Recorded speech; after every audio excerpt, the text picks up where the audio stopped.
ಸಜ್ಜನ ಬಂಧುಗಳೇ, ನೊಂದ ಮನಸ್ಸಿಗೆ ಸಂಜೀವಿನಿಯಾಗಿರುವ ಈ ಧ್ವನಿಗೆ ನಿಮ್ಮದೊಂದು ಲೈಕ್ ಇರಲಿ.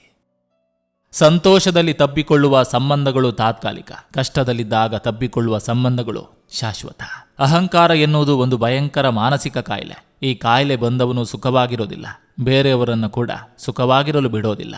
ನೀವು ಯಾರನ್ನೇ ಆಗಲಿ ಕೊಂಚವೂ ಸಂದೇಹವಿಲ್ಲದೆ ನಂಬಿದ್ರೆ 2 ಫಲಿತಾಂಶ ಸಿಗ್ತದೆ. ಒಂದು, ಜೀವನದಲ್ಲಿ ಕೊನೆಯವರೆಗೂ ಜೊತೆಗಿರ್ತಾರೆ, ಇಲ್ಲವೇ ಜೀವನಕ್ಕೊಂದು ಪಾಠ ಕಲಿಸ್ತಾರೆ. ಗೆಲುವು ಖಾತ್ರಿ ಆದ್ಮೇಲೆ ಅರ್ಜುನ ಆಗೋಕೆ ಎಲ್ಲರೂ ಸಿದ್ಧ.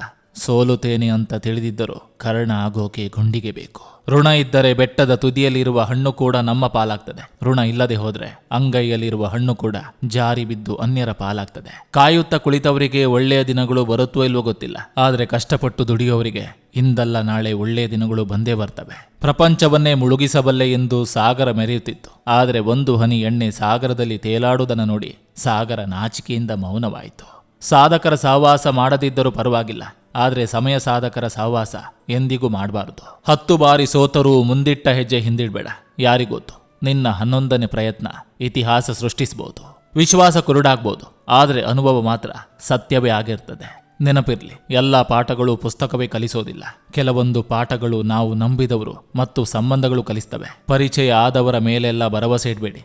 ಜನರು ಆರಂಭದಲ್ಲಿ ಒಂದು ಥರ, ನಂತರ ಮತ್ತೊಂದು ಥರ ಇರ್ತಾರೆ. ಯಾರ ಮನಸ್ಸನ್ನು ನೋಯಿಸುವ ಉದ್ದೇಶ ನನಗಿಲ್ಲ, ಹಾಗಾಗಿ ಯಾರನ್ನು ಒತ್ತಾಯದಿಂದ ನನ್ನ ಜೊತೆ ಮಾತಾಡಿ ಅಂತನೂ ಹೇಳೋದಿಲ್ಲ.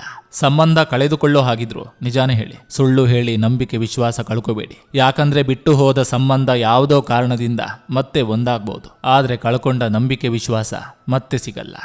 ಸಜ್ಜನ ಬಂಧುಗಳೇ, ಇದು ಇಂದಿನ ಸಂಚಿಕೆ ಅಂತ ಹೇಳ್ತಾ, ಈ ಸಂಚಿಕೆ ನಿಮ್ಗೆ ಇಷ್ಟವಾಗಿದ್ರೆ ದಯವಿಟ್ಟು ಒಂದು ಲೈಕ್ ಮಾಡಿ, ಜೊತೆಗೊಂದು ಕಮೆಂಟ್ ಮಾಡಿ. ಮತ್ತೆ ಮುಂದಿನ ಸಂಚಿಕೆಯೊಂದಿಗೆ ಅತಿ ಶೀಘ್ರದಲ್ಲಿ ನಿಮ್ಮನ್ನ ಭೇಟಿ ಆಗ್ತೇನೆ. ನಿಮ್ಮೆಲ್ಲರ ಮನಸ್ಸು ಪ್ರಶಾಂತವಾಗಿರಲಿ ಅನ್ನೋದು ಈ ವಾಹಿನಿಯ ಉದ್ದೇಶ.